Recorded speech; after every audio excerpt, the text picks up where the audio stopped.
problems. That guy, he just has to touch you once. Shit's going down. He's so different than anybody else in the division. Like, he knocks everybody out. Everybody hits hard. They all hit hard.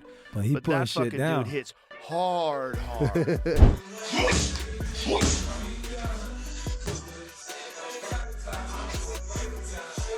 that Jake Paul can come 15-20% in regards to Anthony Joshua. He's a completely different specimen. Look, you'll see what it looks like when they stand next to each other. Joe Rogan has weighed in on Anthony Joshua's intense new training regimen for the rumored Jake Paul fight, and his reaction says it all. After seeing leaked footage of Joshua firing off explosive combinations and working with world-class coaches, Rogan described the former heavyweight champion as terrifying and warned that Jake Paul may have finally taken on a challenge he can't talk his way out of. With Joshua appearing more focused, faster, and meaner than he has in years, Rogan believes the matchup could end quickly and brutally if Paul decides to step into the ring.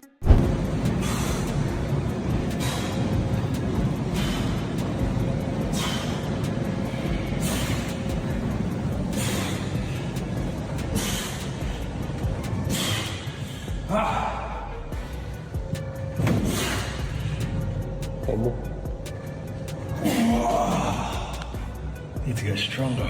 The Jake Paul vs. Anthony Joshua showdown will be a fully sanctioned professional heavyweight bout under traditional Marquis of Queensberry rules.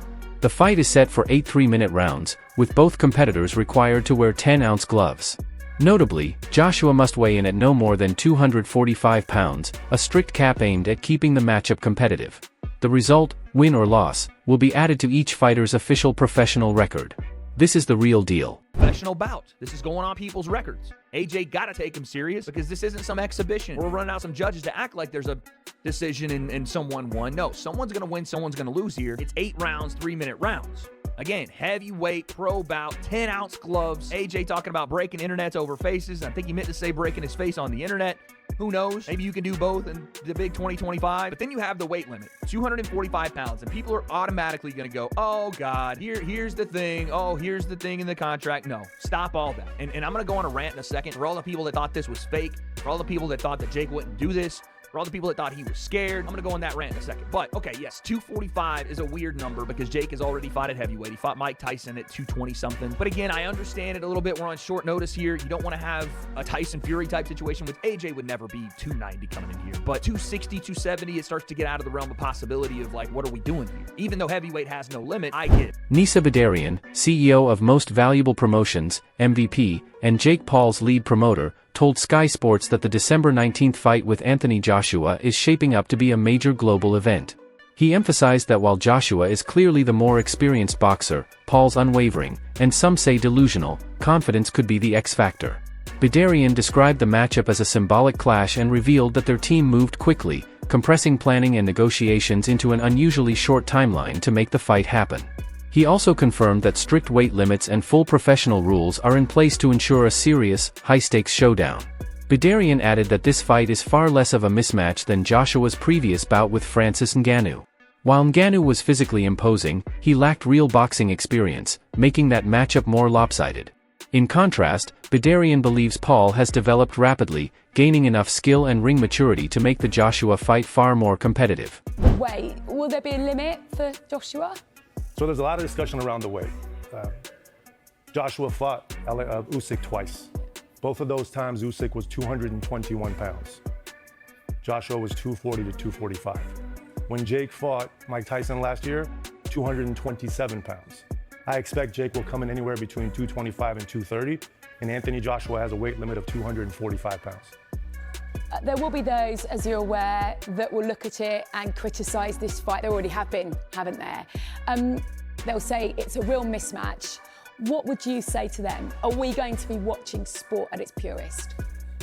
I would say it's much less of a mismatch than what you saw with AJ and Francis Ngannou, who a massive man, but relatively no boxing experience.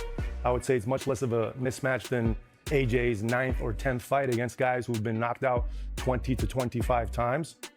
Given AJ's pedigree, Jake is built for this. Jake is built for the big moments. So do I think it's dangerous for Jake Paul? Absolutely. Do I think it's also dangerous for Anthony Joshua? 100%. According to many fight experts, Jake Paul is taking an enormous risk by agreeing to face Anthony Joshua. Former cruiserweight champion Lawrence Oakley has cautioned that Joshua's size and punching power alone make the matchup a genuine danger to Paul's safety. Likewise, two-time world champion David Benavidez has stated bluntly that Paul is walking straight into a dangerous trap, given Joshua's extensive experience at the highest levels of the sport. I give 100% respect to Jake Paul, but that's a dangerous fight for him. He probably gets knocked out, and I'm not trying to be a hater. I'm not saying nothing bad, but Anthony Joshua is Anthony Joshua. You know, he's multiple-time champion, Olympic gold medalist. You know what I mean? The last time somebody stepped in the ring with him that didn't have that much boxing experience was Ngannou, and you've seen what happened to him. But big respects to Jake Paul. It's gonna be a good card. You know what I mean? It's a big fight, and it's a good fight, man. I give 100% respect to Jake Paul for even taking that fight. Carl Froch has criticized Anthony Joshua's decision to take the Jake Paul fight, suggesting that AJ is essentially cashing out, and he doesn't think the criticism is misplaced. Froch argues that Joshua, having already earned a fortune and experienced championship success, now appears more motivated by money than legacy. With his financial future already secure, Froch believes Joshua has little left to prove in traditional boxing and is opting instead for an easier, high-paying crossover bout.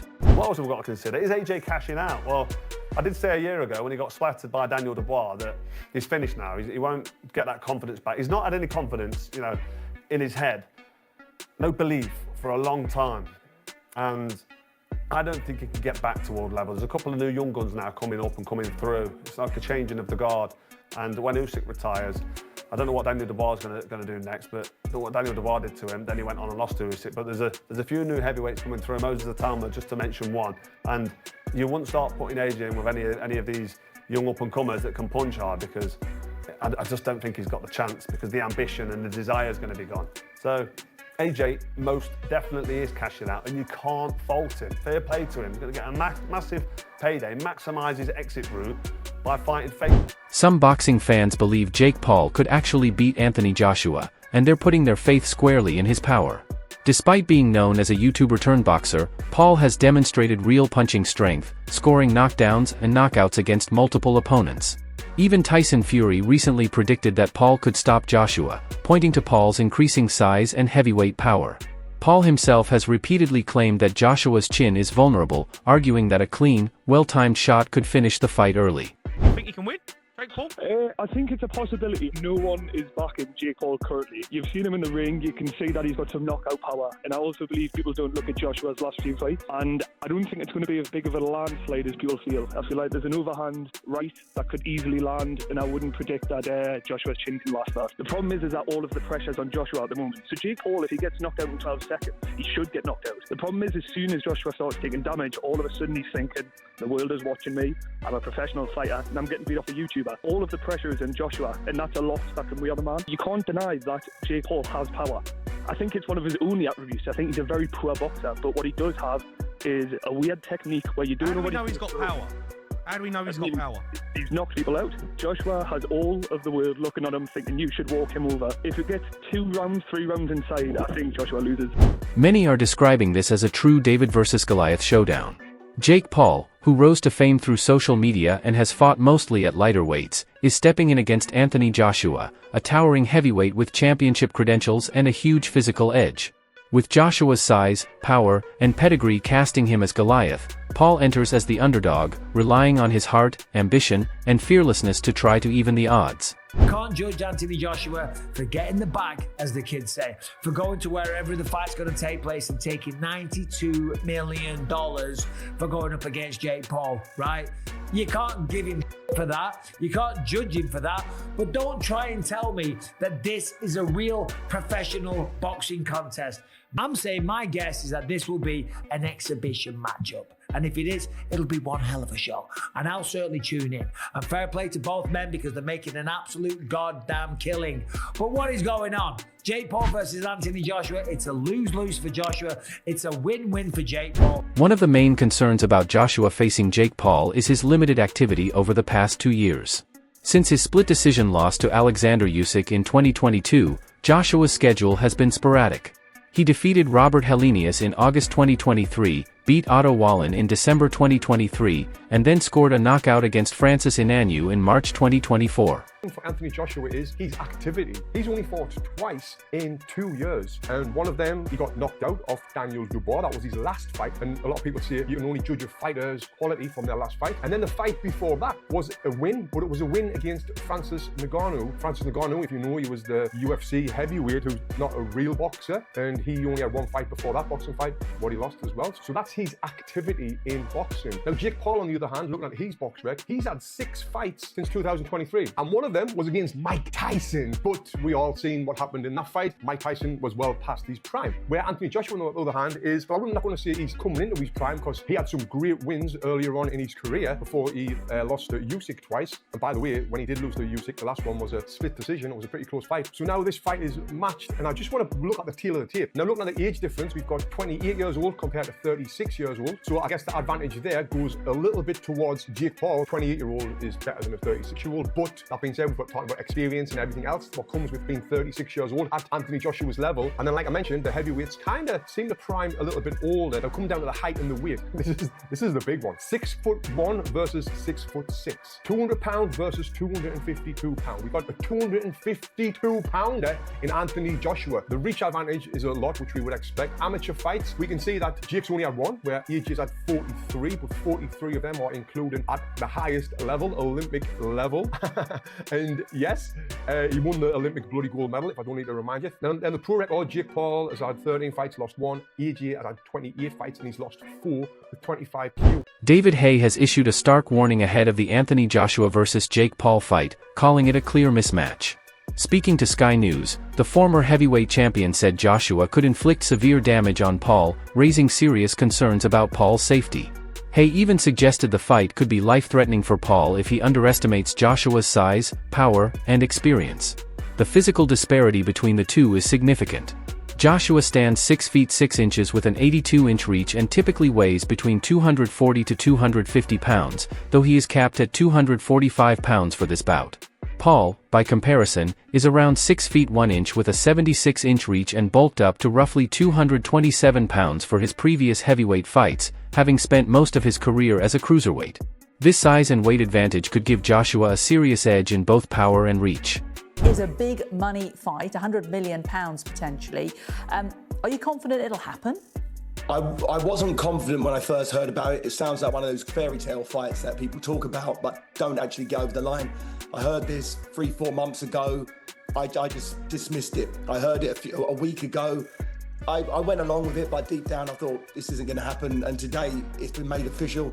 Jake Paul is going to get in a ring in a boxing match, boxing gloves, to mix it with one of the most dangerous heavyweights on the planet. Someone who is the Olympic gold medalist, won the heavyweight championship twice.